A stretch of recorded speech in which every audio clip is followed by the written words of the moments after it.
get started. So I'd like to welcome you all to the second installment of the first Biomedical Research Seminar Series here at Juniata, sponsored by the Howard Hughes Medical Institute and the Health Professions Program. Today's speaker is my summer research advisor and MRI researcher at Washington University Medical Center in St. Louis, Dr.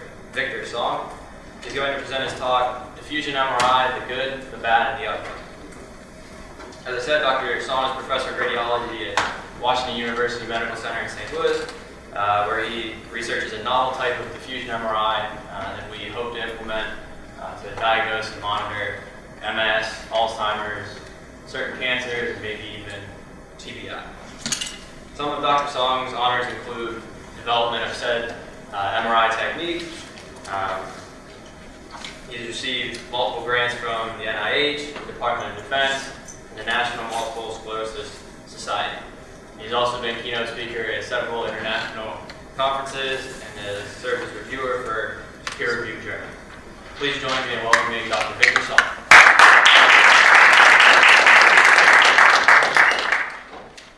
Thank you very much.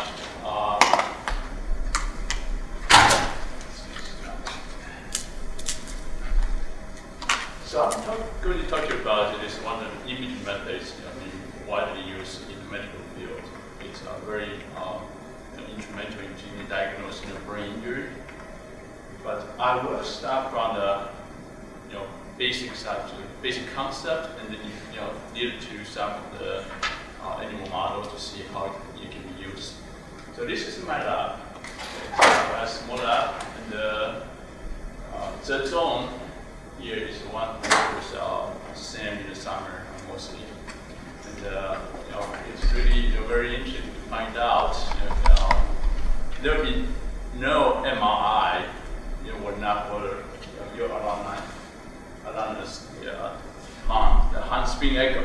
The spin echo is just every MRI method nowadays. It really comes from that.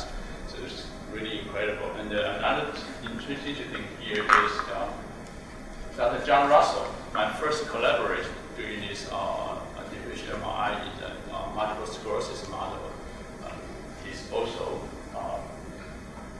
from Juniata. And I did not know that until this guy showed up in my lab. Sam Gary, okay, he liked to call me a slave driver, but actually he's a slave driver. He drove the zone to walk extra hour to get the job work done. So it's really very refreshing to see somebody like Sam come to my lab, and I really enjoyed having him. And I think it is on the record. He said he's going to come back this summer. If he doesn't, I'm going to come to chase him down. So now I'm going to tell you what diffusion MRI can do. Okay, so the MRI is so versatile that there are many different contrast mechanisms you can use to see the tissue structure difference, compare the normal tissue versus injured tissues. So this is a very first example that uses the diffusion weighted image. Basically, you measure the water molecule in the tissue with the diffusion effect on them to see in a stroke cat brain to see what you can see. So this is the imaging, the diffusion weighted image to see using the diffusion to see the contrast. Okay, 45 minutes after the onset of stroke, you can see very clear that these are infrared bright. These are caused by cytotoxic edema, so tissue swells and diffusion coefficient goes down. So the diffusion image signal gets bright. You can see where the injury is. But the conventional imaging method, okay, it's been used for decades. Even now, today, still the mainstay of MRI. When you go to the hospital, you do MRI imaging. This most likely you're going to have this method called tissue weighted image, or they call it FLAIR, the more advanced analysis. You can see even an hour after, you still don't see the lesion.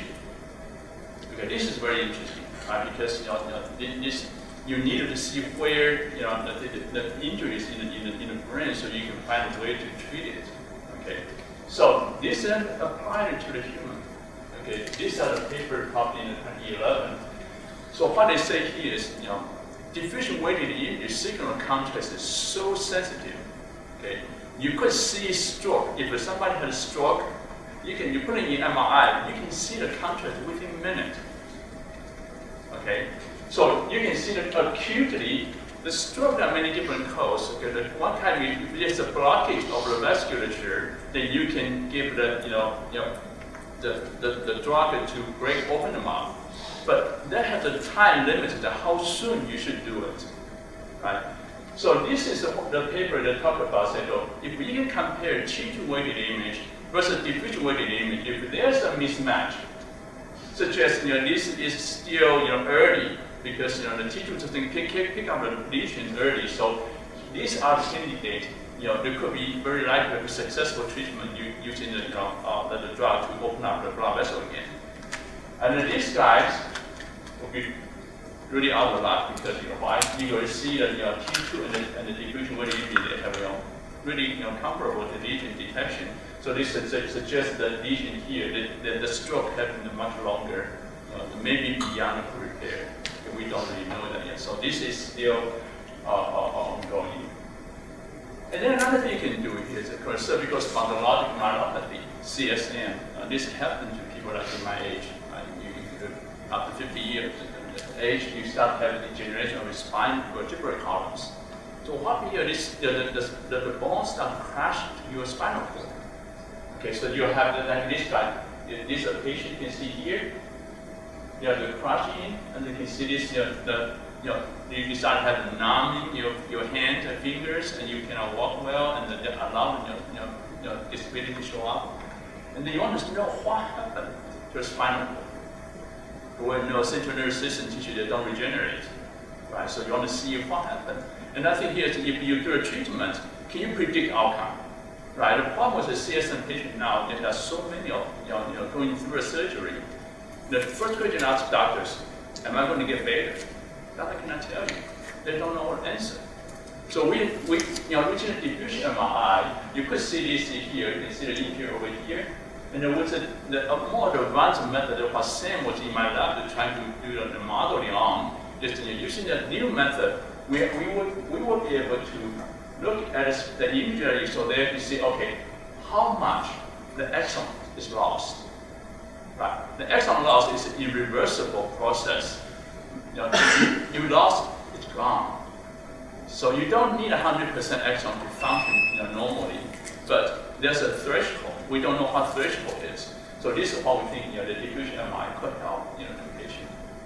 Not only the CNS, you can also look at this is the most important, the most widely known is the human connectome work, right? You can connect the nerves in the brain and see all the neurons going over the place. You can see the whole brain to see where the nerve connected to the different regions. And you can even look at this similar method. You can look at cardiac fibers.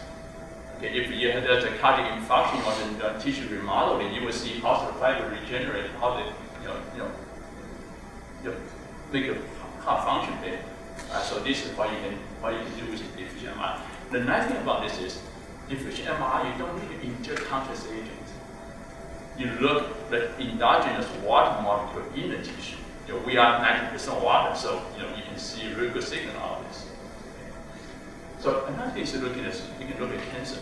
Okay, this is the work I did very early on. This is the first diffusion image in the mouse. Look at the spinal. Look at the prostate cancer.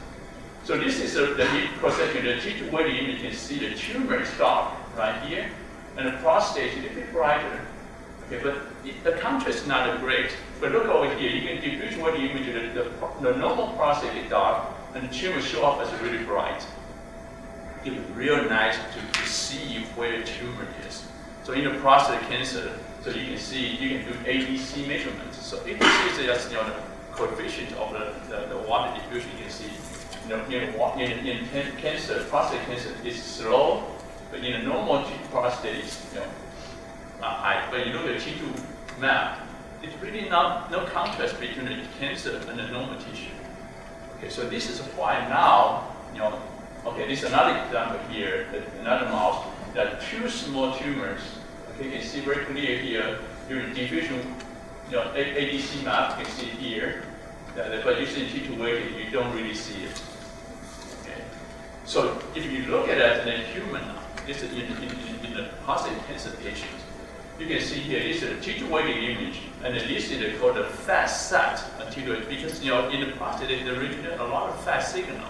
So you want to get rid of fat signal to see what the water signal is, so this is what you can see. But still, you really cannot tell where the tumor is. Right? So now, if you're a diffusion weighted image using the ADC map, you can see here, this is very clear. This show up is real dark. This is suspected prostate cancer region. So this is very important. Okay, diffusion weighted image right now is the most effective prostate cancer diagnosis. Okay. And here, this is our new method. You can see we actually can pick out the increased cellularity, so how much the cells are, tumors are growing to aggregate, a lot of cells bunch together. We can actually see it. And I'm not going to go to the other map that we'll talk about maybe later tonight. Okay. So this is all done by doing MRI, right? So you do MRI, what you need? You need to have a magnet. Okay. This is a real, this is about. This magnet is older than any of you. Okay, this is about maybe 20-some years old now. Okay, this is real 4.7 Tesla. A Tesla is about 10,000. It's a 10,000 gauss. Our Earth the magnet is 0.5 gauss. So this is very very high field. Okay, what you have in a magnet like this, this is a magnet ball. You can put your the sample in and out, and so you can do a measurement. And what is a magnet? Basically, you can see, look at it inside here, you click it sideways. Okay, basically it's a cylinder, right? Why is it a cylinder? Cylinder, for the primary component is superconducting wires. Okay, those wires, you just remember, if anybody doing this science field work, you wind up a copper wire in a solenoid, and you put a battery on it, then you have to generate a magnetic field. There's a magnet. Okay, this is exactly what we have. We have a DC current going through these wires. It just gives a real high current. So you have this current, these wires immersed in a liquid helium.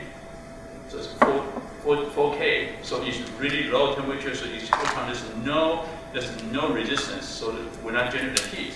So it's stable. When you go to a magnet room in any MRI suite, the magnet is always on.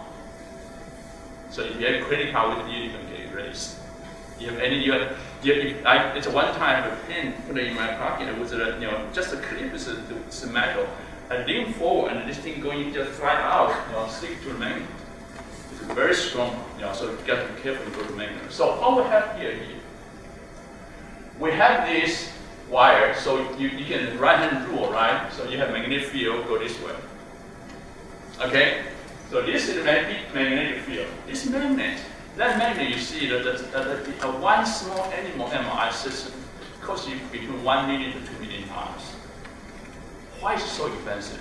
So electronics, everything is important because of the computer, everything. But it's not really money. The money is here. This guy here, because we want the magnetic field to be very homogeneous.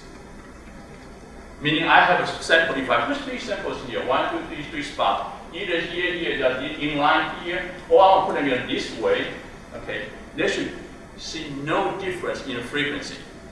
So magnetic field strength will be just so homogeneous. So you can, if I put a sample here, so this is 6, put a sideways right over here. And then I do the experiments. I do NMR experiments, right? I do a pulse, and then see that my free induction decay, and then I do Fourier transform. I don't see this shape. I only see this peak because everybody, all the water molecules within this sample have the same frequency. So how are we going to image? Right? We spend $1 million to get a real high magnetic field, real homogeneous. But then we will spend hundreds of thousands of dollars to enjoy it in a controlled way. Okay, in a controlled manner. So what we have here now?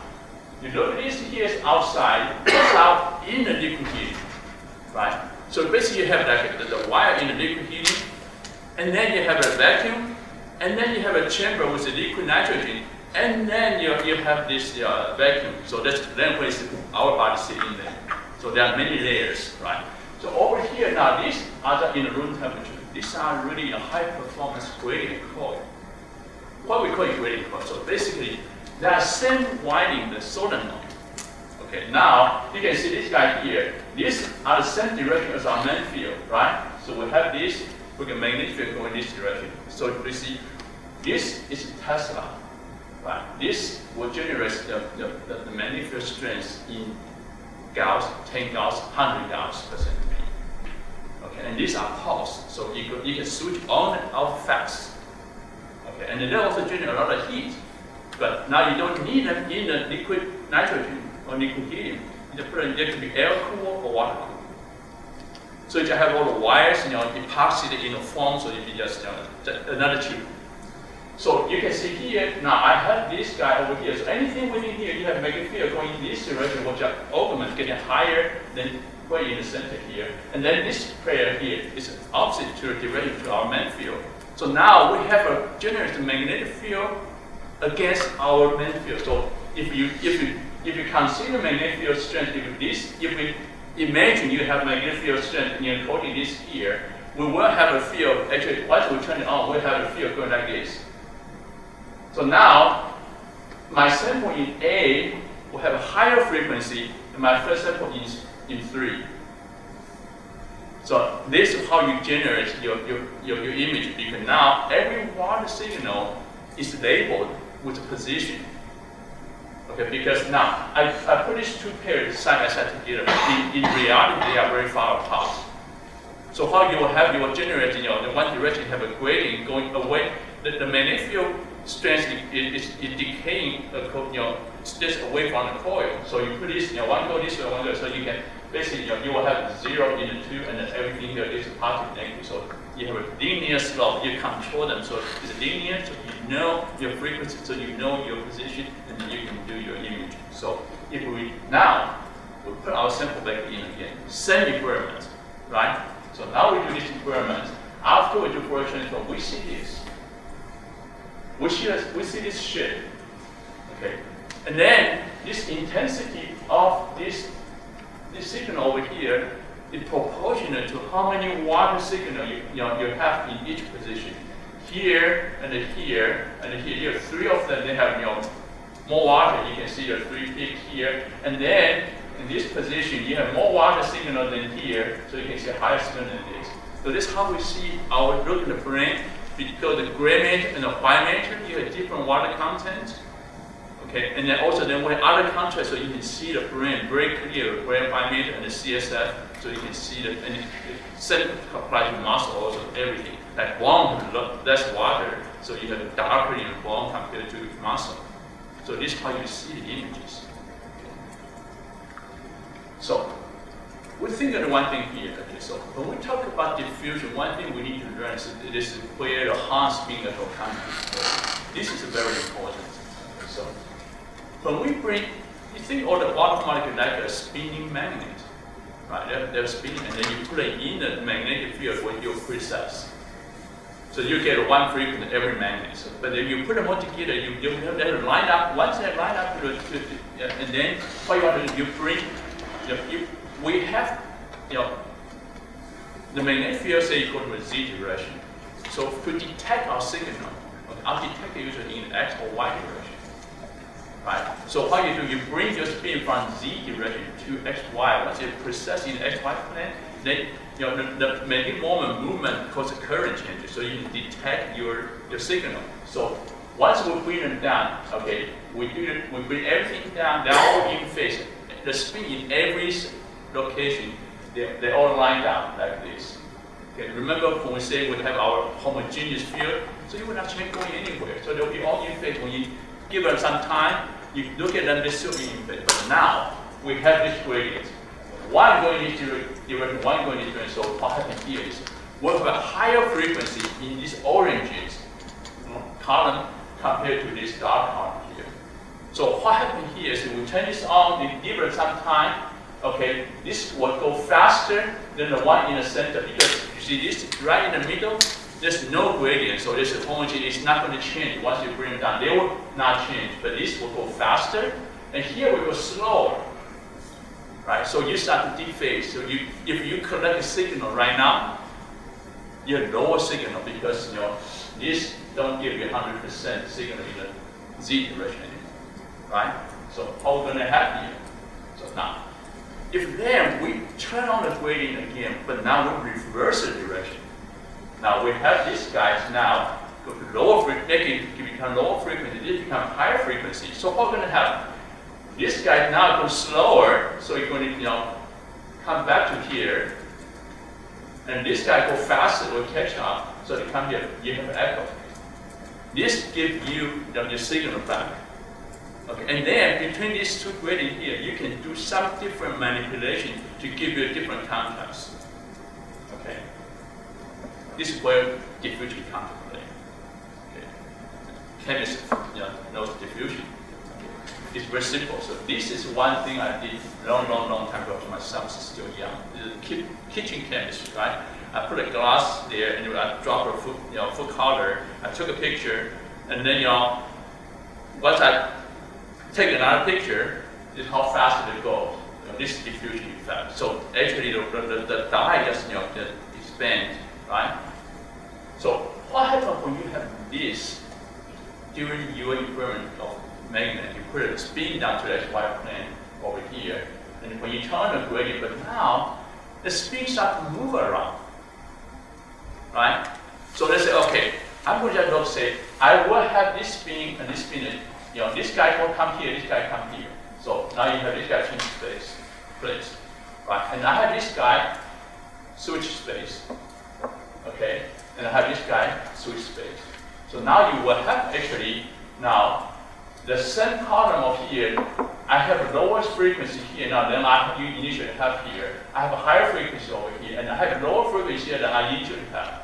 So I have a higher and lower, and so now it's still incoherent. Okay, remember, if spin is not moving, I can reverse everything by changing the gradient direction, right? If slower becomes faster, faster becomes slower. But now, when I put them back, okay, I change it up. But now I can see here, these guys go back, this guy go back, but everybody else, because they were labeled in one spot. When you try to refocus it to a different spot, they are not same gradients, they are not same frequency, so you don't have that. So now your signal will be lower because you only have 3 spin here, maintain original intensity, but everything else is lower. So this is where what happens when we do our imaging. If you let the spin to move during your data acquisition while you have your gradient turned on, you can measure the effect of diffusion. So faster the movement of diffusion, the signal gets lower. So this is what you can have. So under our normal measurement of the diffusion MRI, okay, the water molecule, okay, at 20 degrees, the water molecule diffusion coefficient is 2 microns squared per millisecond. Okay. If under our normal measurements time, the water can move about 20 microseconds. So roughly, we are using the water molecule diffusion to sort of sample the, in a 10 micron order, 10 micron, the microstructure of the tissue. Okay. And then, so what will happen? Remember, we call it apparent diffusion coefficient, ADC. Why we call that? Because the water molecule, the diffusion coefficient will never change. You give the same viscosity and same temperature, it will be always the same number. But if we start to have the water molecule sit in, for example, say we have a cell. Okay, if this cell has no water channel, okay, the water cannot go out, can only stay in there. And because we are measuring this effect of, based on water, run away from its initial position. So the further away they go, the more signal you lose. Right now you have this inner cell. The signal doesn't change. So you look like you look like if you chase the water molecule profile, how far the path, how far they go, you like they are not moving. So the diffusion looks like 0. The apparent diffusion coefficient looks like 0. Right? Because when you do a measurement, no matter how you do it, you turn on your gradient, you let it go longer, the signal just won't decay. Okay, so we call this restricted diffusion.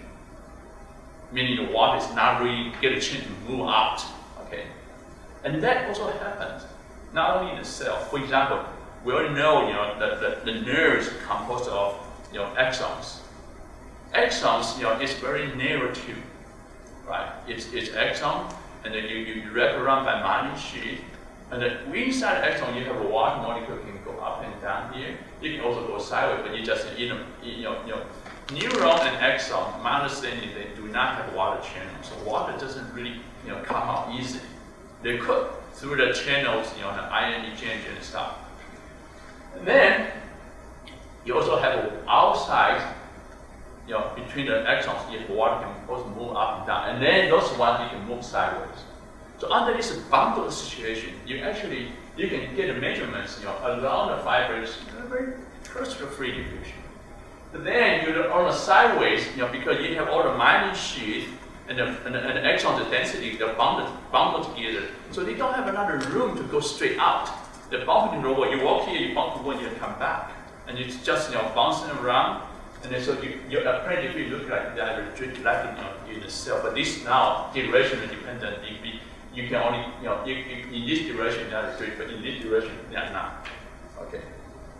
This may be a little bit confusing, but let's show you what you can see if you now do this kind of measurement in a live animal. This is a mouse. Okay, it's in a magnet. It was alive. So you do T1, T2 measurement. This is a tubular column from T7 to T11. Okay. So you do T1, T2 measurement, you can see that these are spinal cord of the mouse. You can see this nerve root right here. Okay.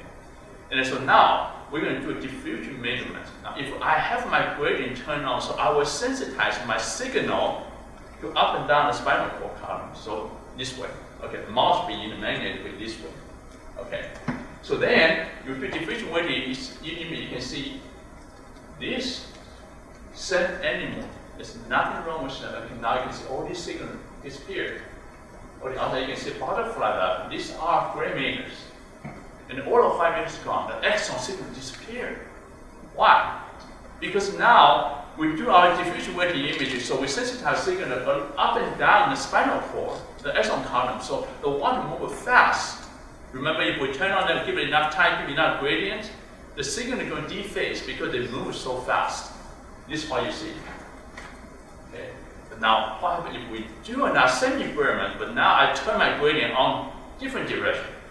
So I have to sensitize my motion to this direction across the fiber. Now you can see here, the bright gray matter now become dark. Now the axons show up. You see here? So if we do this measurement with multiple, we can at least do 2. For example, just do 2, right? And then we could actually measure apparent diffusion coefficient of the tissue. That would be very interesting. Right? You can see here. We do this measurement, so then we can see, wow, the parallel diffusion coefficient, okay, parallel to the spinal cord is much higher than the gray matter, in the white matter. Right? The bright white matter, dark gray matter. And then perpendicular diffusion, okay, the gray matter is brighter than the white matter. Did you notice there's something different here? Also here, the real bright signal out here. CSF, cerebrospinal fluid. Those where your axons, they are bathed in neuron axons. So this is what we have. So to just give us some idea of how this really look. Okay. So one thing we can do is, because I cannot see the water. Now when I put a full color in the water, I see dye change. It's not really water itself move, right? It's dye just going out because the water movement, like. So why do we do simulation? Right? I cannot see water, but I can say pretend I see them. Right? So this is an example here. This is say, look, we say we can see cell, right? If you say like in a tumor, prostate cancer, where the tumor cells, when they all bundle together, they are really tight. Right? So you can say, okay, we'll assume we have cells in just like a ball, like a marble. We line them up like this in 3 dimensions. Okay, so the first one here we say we look into 2 conditions. One, we say there'll be no distance. I just put a model one by one connect to each other, just tag them all together. So this one condition here. The other thing I said, okay, I will put a model in between a given space, right? Different space. And this one will be, every model. I put one model here, I wear another diameter, I put another one, so I line them up. So we put them here. So what we're going to do? So we're going to throw in the water molecule. We know how fast water molecule move. Right? If the 20 degrees C is 2 micrometers square per millisecond. So then we just learn to do a random walk. Right? So we know we sample every small increment to whatever water goes, we just trace them over time. So this is what happens. So when we set this model here, we say, okay, I'm going to throw in, say, 100,000 speeds, water speed. I throw in right here. Right now, we're not talking about doing any MRI experiment. There's no imaging experiment. We just say, okay, I put a sample over here. And then I let it go for 40 milliseconds. I trace each individual molecule, I put it in there, and see where they go. Right? Because that randomly can go any direction. Once it bumps to the cell wall, they go any direction by, or the elastic, bounce back, right? So what we see here is that in 40 milliseconds, you can see this over here. Expand. It's like I put it in like it's a cube. You let it go. See, it's a sphere over here. Let it go for another 40 milliseconds. It just gets bigger. So this is isotropic, the movement, because it's random. There's no boundary. Even the boundary here, they are symmetric. So it really, when you have cell bounded together, it's really, isotropic. Meaning you could measure ADC with one single measurement, because my diffusion coefficients, apparent diffusion coefficients, in this direction, in any direction, are the same. Okay, so we know this, so we can now put in the gradient and everything we want to do on this molecule, and we can do a measurement. So we can measure the signal based on how much diffusion weighting we want to give them, how big the gradient, sensitized gradient is, so how much we let them dephase. Okay, this is what we call the B value. Okay, not where it's just a unit we use to determine how much the dephasing will cost. So then we can see this signal here. This is, we have this diffusion gradient perpendicular, parallel to our magnetic field, and this is perpendicular. You can see these two curves; they look exactly the same. Right, so they are decaying the same, so they suggest they're isotropic. Okay, so meaning you can do your measurement just one direction. But based on this, you can get all this decay curve. The thing you can do, you can say, okay, I want to model your exponential decay, and then you can estimate the decay constant. That is your ADC. So, I'm sorry, here. Okay, remember we talked about saying this is a different cell size. Okay, this is when you bigger cell, okay, and then you have smaller cell. Okay, smaller cell they decay slower, right? Because it's those small cell when you bunch them together, they have less space outside, and then you have more space inside. You don't go out. So this is how you have. You can see this. The distance, there's no distance. They can increase to 2 radius. And then from here, you can do your measurements. Okay. So we could do the analysis called the non-negative distance square. So we can try to estimate how many component diffusion coefficient you have. You can see here, okay, with a smaller cell, you have a lot of restricted diffusion, not a lot actually, under our conditional measurements. Okay, we're using 25 milliseconds, that's how fast we allow them to move. Okay, you can see, small amount, restricted, that large hinder. Why is hinder? We define hinder, say, okay, when those cells want the non-moving, we call it restricted. But there was, in between the non-moving and then to the one the free moving, the 2 micrometers squared per millisecond, it's a free. So anything between we call hinder. So these are the percentage of hinder. The more distance you have between the balls, the more free water you have. Okay. And then what's really interesting here is with the smaller cell here, because you see, now the biggest cell, the 10 micron, with our measurement, you remember I say when we do this measurement, we don't want to walk about 10 micrometer. So with 10 micron, usually you can have water movement, so they are not as restricted. But now, if you have radius, 2.5 micron, so you're going to bump to the wall at least twice.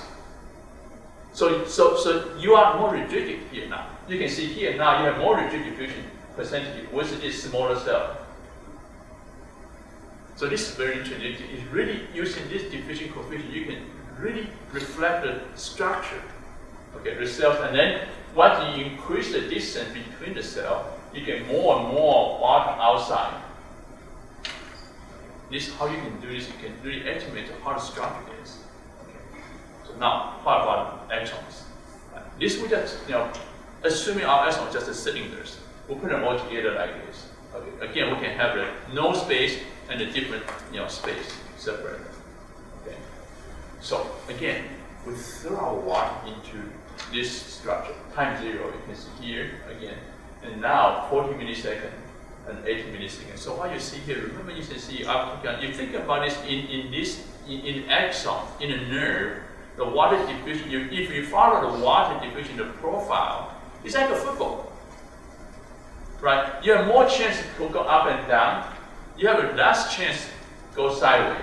And then, and in this direction, because you have more and more, so it show up in front of like a football. And then how narrow the football is how tight your packing is. So this is how you can tell. So we can again do a simple experiment, right? If I apply my diffusion gradient up and down. Now if I line up my fibers parallel to the z direction magnet, and I do my gradient in parallel to the z direction, you can see doesn't matter how big a distance I have between my fibers, they all look like identical curve here. But then with the same structure, if I go sideways, now I have this. The no space and a small space to big space. Okay? Because these are the tube I put in. So I can calculate the space of inside the tube, we call intra-axon space. Right? If I do my diffusion weighting, I sensitize my water movement perpendicular to the fiber, I can actually estimate the axon numbers, axon volume, by this residual signal. Okay, this is based on geometry we can calculate they should be, and then this one we do a diffusion measurement. You can show this residual signal, you can see they're right on exactly where they are. This will be wonderful, right? Because when you do an experiment, say somebody have optic crash for some reason, the injury, and you want to see if the nerve degenerates. Okay, you can see atrophy. So your axon volume will go down. We could just apply our measurements, this direction to see where they are. If it's as simple as it is, it would be wonderful. But it's not. You can do it, but not simply by just this method. But it just show you the principle are there. Okay. So if we do these two measurements, again, we talk about non-negative least square analysis. Okay, so let's just take one example. This is when I have my inter-axon distance is 0.2 radius. So it's a 0.1 micron. And then you look at this here. This is a perpendicular diffusion weighting. We do this curve, and we do analysis. You can see you show up at a 1. This is very close to a free diffusion, but it's not. It's sort of, we call this a hindered diffusion fraction. But then you can see very big peak right here, almost zero diffusion. That's a 64% signature. But now you look at the same axons. You look at the parallel diffusion here. You only have one component. It's about 2 micrometers squared is free diffusion. Okay, because when we do this simulation, we assume the water molecule diffusion coefficient 2, and we get it, exactly what we got in. So in parallel direction. So this is very interesting. You can really apply this in vivo system. And then we do this again to compare with the difference. You can see they have a different structure here. You can see in perpendicular, you can see a lot of restricted diffusion components here. Okay, and then a lot of hinder. But there's almost no free when we do this, the water diffusion perpendicular to axon under our construct here. There's really no free diffusion. Okay, but parallel direction, there's nothing but you have only free diffusion. That's all you have. So this is the same water molecule, just depends on how you measure them. They give you different results. Okay, this is where diffusion intensity image comes into play. Think of this way: we can do everything in a model system or in samples. You can do simple measurement to get what you want, but in the human tissue, the brain, right? Co-closing, you say, well, co-closing go left and right, connecting left brain to right brain. But the problem here is that co-closing is not straight, just flat, right? It's a curve. And here a lot of just go everywhere. So it's not possible to do simple diffusion weighted imaging to see the structure clearly. You can sort of guess how they are, but to get a true measurement of what you want, you really need more than one measurement, because diffusion is a tensor property. So for diffusion tensor, is this 3x3 matrix. Luckily, they are symmetric. So you only need a 6 independent measurement, and then you can solve this tensor.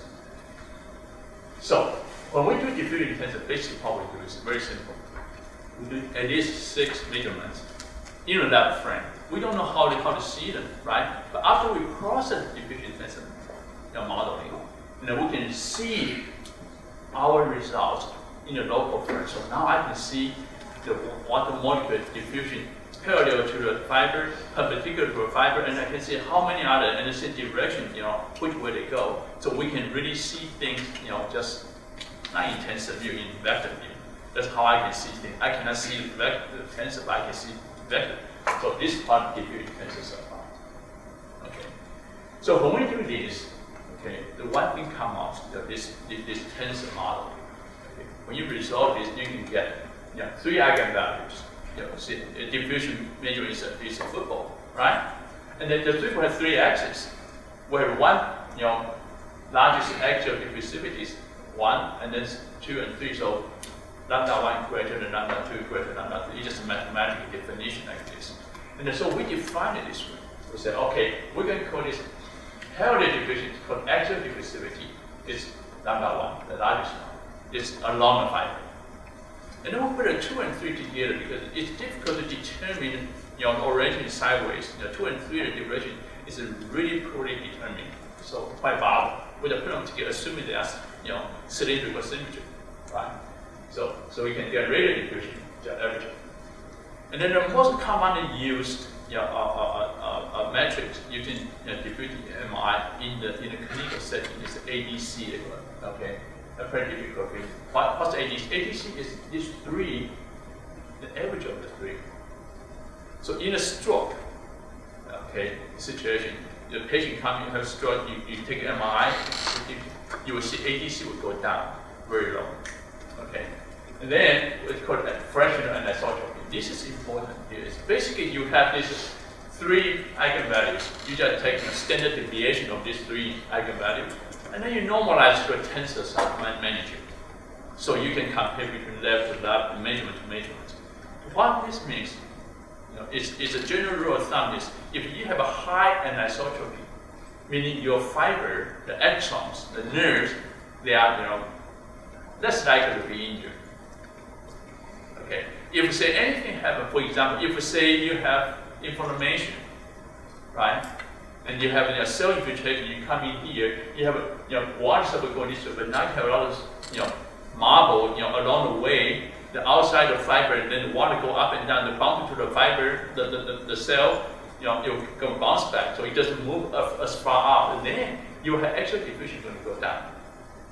Or you have an injury situation, the axonal injury, then actual diffusion going to go down. So these are the different pathologies what will impact the measurement. So over a decade ago, we proposed that in the why measure in axons, because you have this anisotropy, so actual diffusivity of a nerve is much bigger than the radio diffusivity. Okay, because we see that in our example, right? And then if an axon injury, okay, the mechanism is still unknown. So whenever tissue injury, okay, particularly in also acute situation, okay, you will have decreased ADC.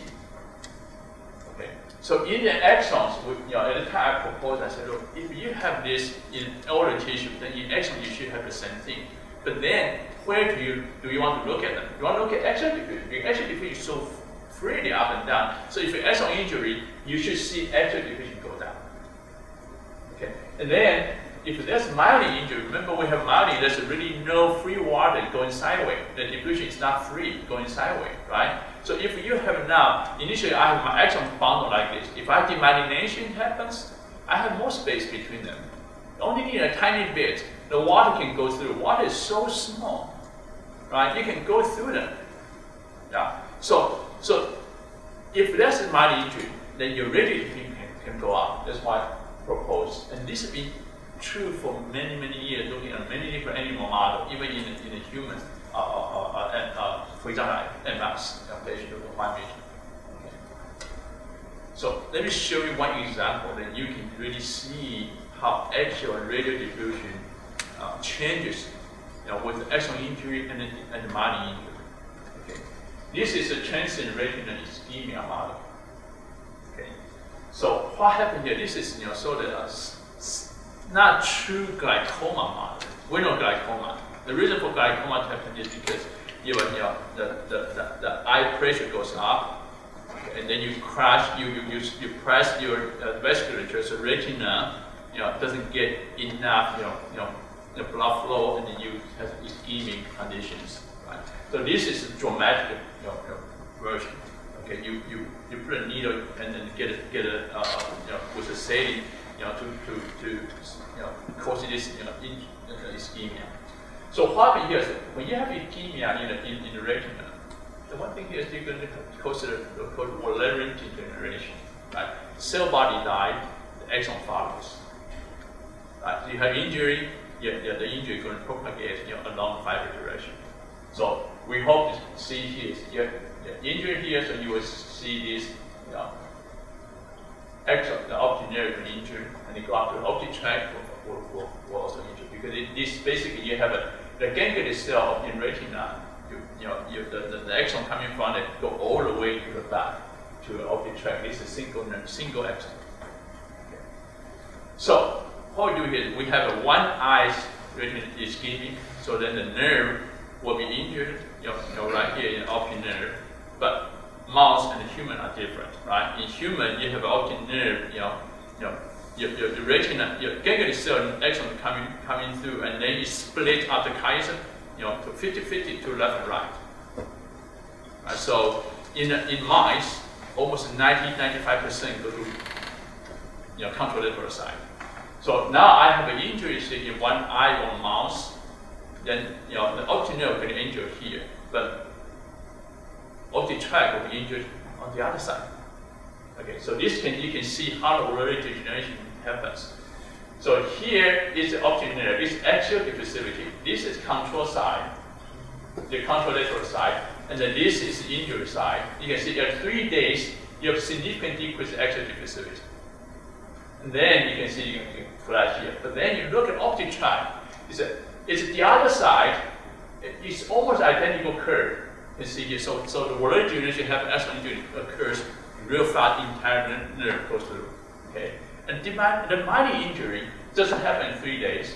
Some show up in 5 days and then 7 days, and then go up here. You look at it on the other side in the optic tract similarly. So you can see this injury just non-invasive by imaging the nerve. You can see it. You don't need to take any the nerve tissue out. But at the end of the tissue, you take them out. You do hydrologic staining. So this is immunostaining. You can see here. This is look at axon injury. So you can do this. The axon have the neurofilament. Okay, if injured, that's the phosphorus neurofilament will increase. So you do the stain. You can see this here.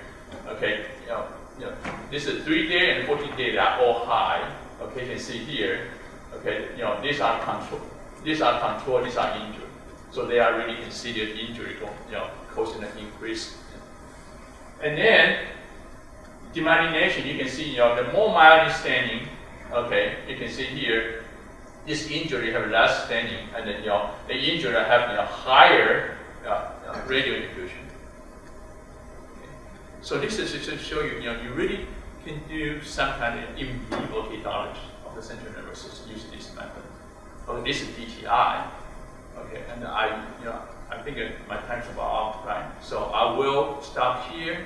If any question, I will get my hands, and now I'll talk about what fails in DTI, and we need a new method, and how we can use that to look, more complicated pathology.